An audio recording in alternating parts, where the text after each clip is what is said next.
কোন অবস্থাতে নামাজ ত্যাগ ইসলামে অ্যালাউড না।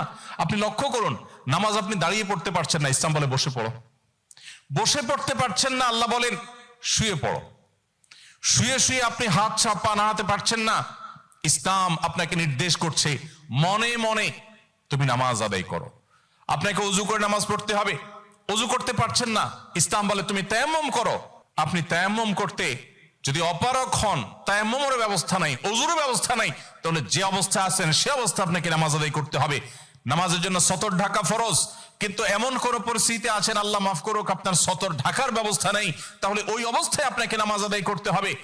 আপনি যদি এমন কোন পরিবেশে থাকেন যেখানে আপনার পবিত্র কাপড় থাকা নামাজের জন্য পূর্ব শর্ত, অথচ আপনার কাছে পবিত্র কোনো কাপড় নাই, তো ইসলাম ওই অবস্থা আপনাকে নামাজ পড়তে বলে।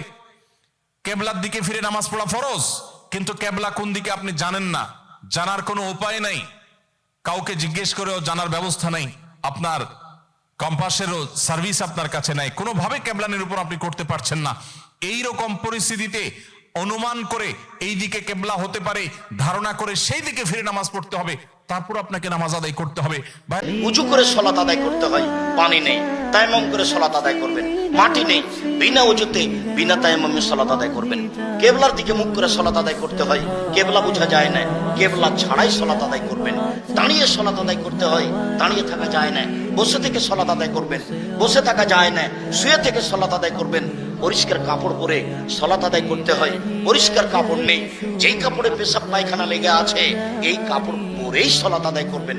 পরিষ্কার অপরিষ্কার কোনো কাপড়ই নেই, আপনি উলঙ্গ অবস্থায় আছেন, এই অবস্থাতে আপনাকে সালাত আদায় করতে হবে।